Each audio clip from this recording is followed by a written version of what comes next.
Hello, story lovers. Welcome back to my channel, Madly in Love Part 210.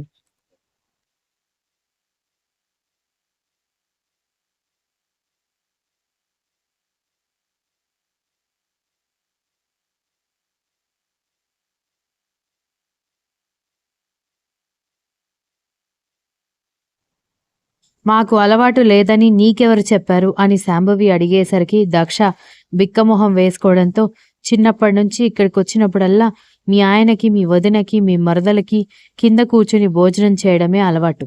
మేం కూడా కింద కూర్చుని భోజనం చేస్తాం అని శాంభవి చెప్పేసరికి నీకెందుకే అంత నోటి దురద, ఆ మాత్రం కామన్ సెన్స్ లేదా అని దీక్షిత చెప్పేసరికి దక్ష తల పట్టుకుంటే నవ్వుకున్నారు అందరూ.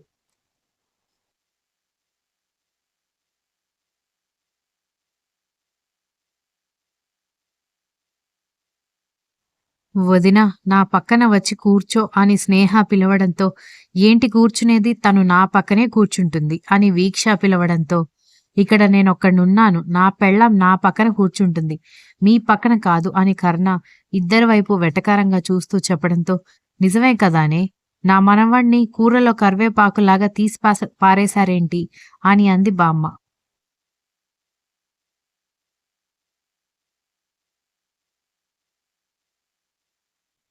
వాళ్ళు అలా ఏమీ అనలేదు, నువ్వు ఓవర్ యాక్షన్ చేయకు అని కర్ణ వెటకారంగా చెప్పేసరికి ఆవిడ నవ్వుకుంటూ ఉంటే తాతగారు భార్య వైపు చూసి ఏంటి, ఉదయం నుంచి చూస్తున్నాను, నా మనవణ్ణి తెగ ఏడిపిస్తున్నావు అని అడిగాడు.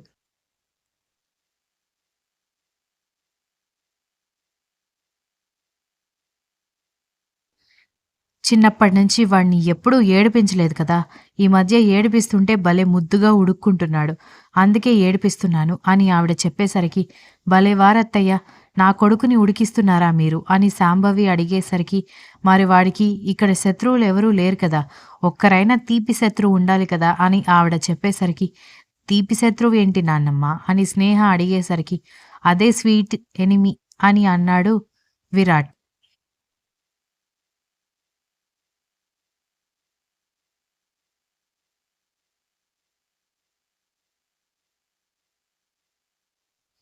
అందరూ నవ్వుకుంటూ ఉండగా దక్ష నేను కూడా భోజనం వడ్డిస్తానని చెప్పేసరికి నువ్వింకా హైలైట్, వాళ్ళు ముగ్గురేమో నా పక్కన కూర్చో నా పక్కన కూర్చో అని గొడవ చేస్తుంటే నువ్వు వడ్డిస్తాను అని అన్నావు చూడు, అదింకా హైలైట్ అని విరాట్ చెప్పేసరికి మరి లేకపోతే ఏంటి, ఇది మా అత్తగారిల్లు, నేను పని చేయకపోతే ఏం బాగుంటుంది అని దక్ష అడిగేసరికి అబ్బో అనుకున్నారు అందరూ.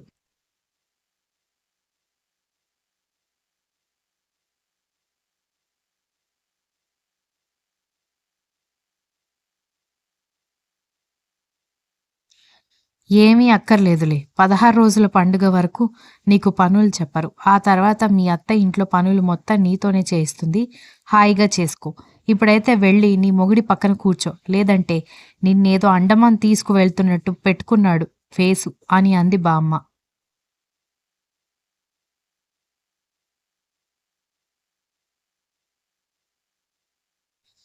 ఉడుక్కుంటున్నాడని పదే పదే ఉడికించడం కరెక్ట్ కాదు అమ్మమ్మ, పాపం ఎందుకు మా ఆయన్ని ఏడిపిస్తున్నావు అని దక్ష అడిగేసరికి సర్లే వెళ్ళి కూర్చో అని చెప్పి కూర్చున్న తర్వాత అందరికి భోజనం వడ్డించారు ఇందిరా, శాంభవి, బామ్మ.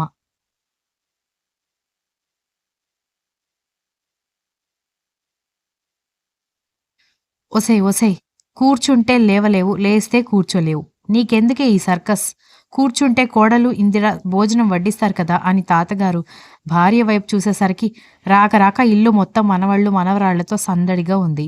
ఇలా అందరినీ కూర్చోబెట్టి భోజనం వడ్డించి చాలా సంవత్సరాలు అయిపోయింది.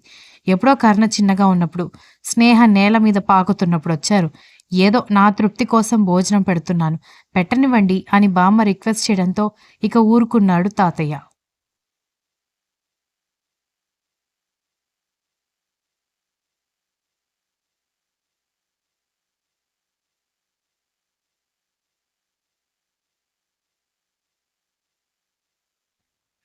విరాజ్ తన ప్లేట్లో ఉన్న గుత్తొంకాయ భార్య ప్లేట్లో వేసి నీకిష్టం కదా తిను అని చెప్పడంతో నిన్ను తినమని నీకు వేస్తే నీ పెళ్ళానికి వేస్తున్నావా, ఈరోజు కాదు రేపు మధ్యాహ్నానికి కూడా సరిపోయేంత గుత్తొంకాయ కూర ఉంది అని విరాజ్ వైపు చూసి బామ్మ నవ్వుతూ అడిగేసరికి కర్రీ చాలా ఉందని నాకు కూడా తెలుసు నానమ్మా, కానీ నా ప్లేట్లోది నా భార్య ప్లేట్లోకి వేస్తే నాకు అదొక తృప్తి అన్నాడు విరాజ్.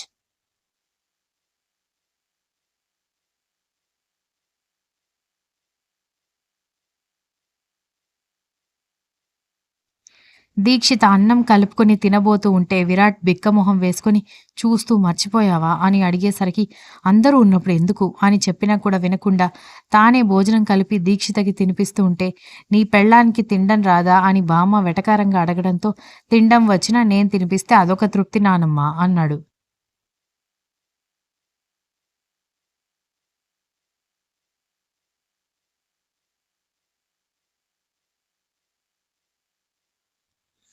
హ్మ్. ఆ 2 జంటల తమాషా అయిపోయింది.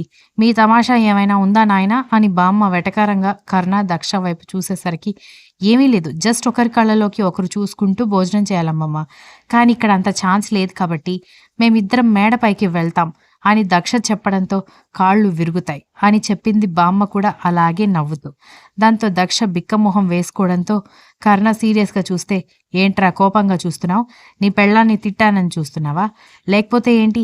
ఏదోలే వాళ్ళిద్దరూ తమాషా చేశారని మిమ్మల్నిద్దరినీ అడిగితే అందరితో కలిసి భోజనం చేయకుండా మీరు పైకి వెళ్తానంటే ఊరుకుంటానా? మొహం పగలగొడతాను. నోరు మూసుకొని ఇక్కడే కూర్చుని భోజనం చేయండి అనగానే దక్ష మూతి 30 వంకర్లు తిప్పుకుంది.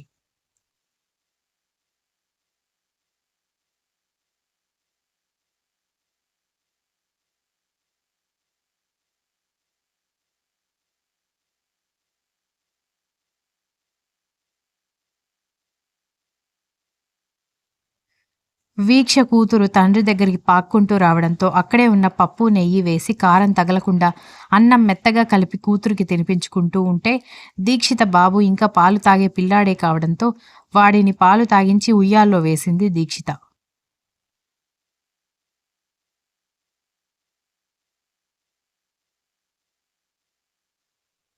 నవీన్ సంఘవి వైపు చూసి ఎదురెదురుగా ఒకేసరిగా కూర్చుని మధ్య మధ్యలో ఒకరినొకరు చూసుకుంటున్నారు కానీ మాట్లాడుకోకపోవడంతో వీళ్ళని ఎలాగైనా ఒకటి చేయాలి.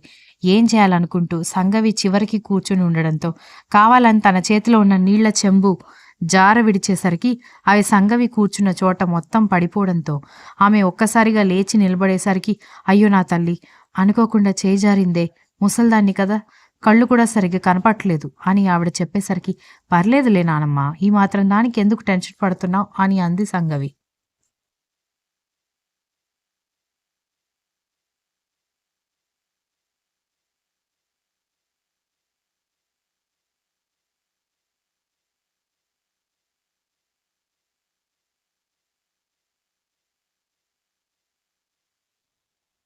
ఇలా రా నువ్వు వచ్చి నవీన్ పక్కన కూర్చో అని మరొక కొత్త విస్తరాకు వేసి భోజనం వడ్డించడంతో ఒకరినొకరు చూసుకున్నారు నవీన్ సంగవి.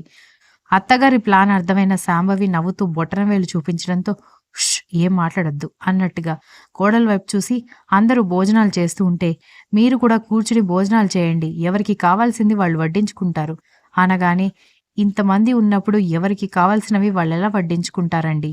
ఏం పర్లేదులే అని చెప్పి అందరికీ భోజనం పెట్టి అందరూ ఆరుబయట కూర్చుని నింగిలోని నక్షత్రాలను చూసి మాట్లాడుకుంటూ ఉంటే ఇందిర, శాంభవి పెద్దావిడ కలిసి లోపలికి భోజనం చేస్తూ కూర్చుంటే ఆవిడకి వాళ్ళిద్దరికీ భోజనం వడ్డిస్తూ దీక్షిత, దక్ష, వీక్ష మాట్లాడుకున్నారు.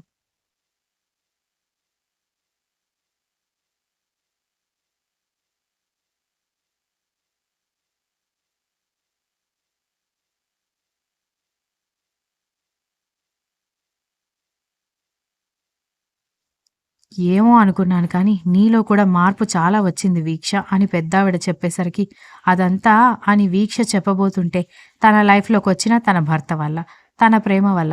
నాకు తెలుసే బాబు ఇప్పటికొక 1,00,000 సార్లు చెప్పావని దక్ష తల పట్టుకోవడంతో అందరూ నవ్వుకుంటే వీక్ష మూతి తిప్పుకుంటే నిజంగా శాంభవి అనుకున్నట్టు వీక్షకి, కర్ణకి పెళ్లి చేసుంటే వాడి ఈగోకి, దీని ఈగోకి పెళ్ళైన నెల రోజులు తిరగకుండానే జుట్టు జుట్టు పీక్కునేవారు. అందుకే పెళ్ళిళ్ళు స్వర్గంలో నిర్ణయించబడతాయి అన్నట్టుగా నీ జంట నీకు, వాడి జంట వాడికి ఎప్పుడో నిర్ణయించే పెట్టేశాడు దేవుడు అని అంది ఆవిడ.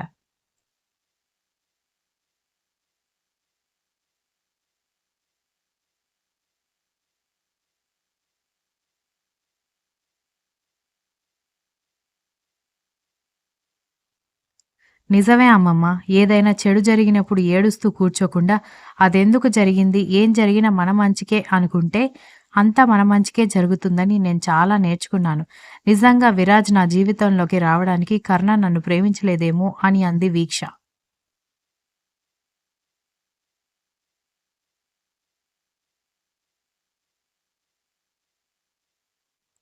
బామ్మగారు అంటున్నారు కదా! వీక్ష ఎవరికి ఎలా రాసిపెట్టుంటే అలా జరుగుతుంది. అంతెందుకు నన్ను ఎగ్జాంపుల్‌గా తీసుకో. విరాట్ నేను కలిసి ఉండడం ఎప్పటికీ వాళ్ళ అమ్మగారికి ఇష్టం లేదు. కొడుకంటే ప్రేమే. కానీ నేనున్నానన్న కోపంతో ఇంటికి కూడా రాదు. వచ్చినా నన్నొదిలేసి పొమ్మని చెప్తుంది. మొదటి మాట అదే వస్తుంది. విరాట్‌కి ఆవిడ్ని చూస్తేనే ఎక్కడలేని తలనొప్పి స్టార్ట్ అవుతుంది. ఎందుకంటే నన్ను ప్రేమించాడు. ఇద్దరం ఎంతో ప్రాణంగా ప్రేమించుకున్నాం. అలాంటి నా మెమోరీస్ అన్నీ ఎరేజ్ చేసేశారు. విరాట్ ఎవరో కూడా గుర్తు లేకుండా చేసేశారు. పాపం విరాట్ అది అర్థమైనా కూడా ఎక్కడ సహనం కోల్పోకుండా మళ్ళీ మా ప్రేమ జ్ఞాపకాలు గుర్తొచ్చే వరకు నా వెంట తిరుగుతూనే ఉన్నాడు. ఎవరనుకుంటారు? అసలు అతనెవరో కూడా మర్చిపోయిన నేను అవన్నీ మళ్ళీ గుర్తు చేసుకొని అతనితో జీవితాంతం కలిసుంటానని పాపం అది ఎక్స్‌పెక్ట్ చేయకపోవడంతో విరాట్ వాళ్ళ అమ్మగారు ఇప్పటికీ కోపంగా ఫీల్ అవుతూనే ఉంటారు అని అంది దీక్షిత.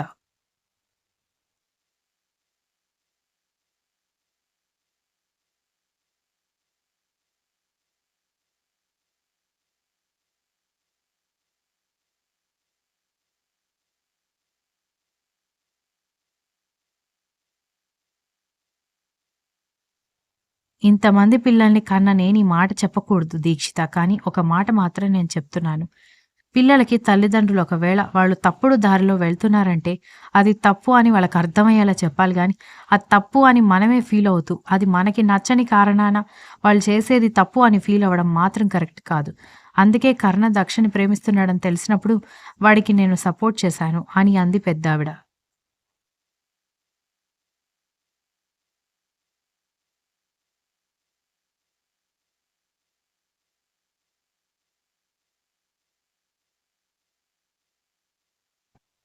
అవును. బామ్మ. ఎవరు ఎలాంటి వారనేది, ఎలా బ్రతకాలనేది ఒక స్టేజ్‌కొచ్చాక మాకర్థమైపోతుంది. కానీ, ఆ మనిషి కరెక్ట్ కాదు అనుకున్నప్పుడు దాన్ని అడ్డగించడంలో తప్పు లేదు. కొట్టి, తిట్టి అయినా అడ్డగించాలి. కానీ, మనకి నచ్చలేదు కాబట్టి వాళ్ళు కరెక్ట్ కాదు అనుకోవడం మాత్రం కరెక్ట్ కాదు. ఆ తొందరపాటుని శాంభవి ఆంటీ, మోహన్ రామ అంకుల్ సరిదిద్దుకున్నారు. మరి మా అత్తగారు ఎప్పటికి తెలుసుకుంటుందో అని అంది దీక్షిత.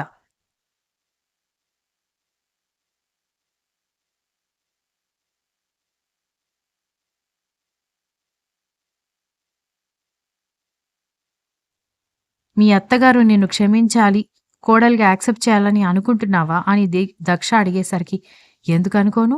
పైకి చెప్పకపోయినా విరాట్‌కి మాత్రం వాళ్ళమ్మ గుర్తురాదా ఏంటి?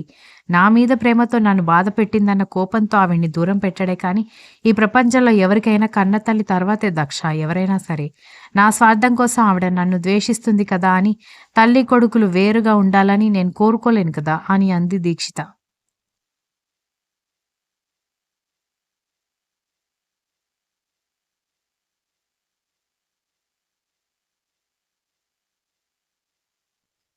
బయట నిండు చందమామని చూస్తూ, అందులో దక్ష ప్రతిబింబాన్ని ఊహించుకుంటూ నవ్వుకుంటున్నాడు Karna. Continues if you like the story please like, share, comment and don't forget to subscribe.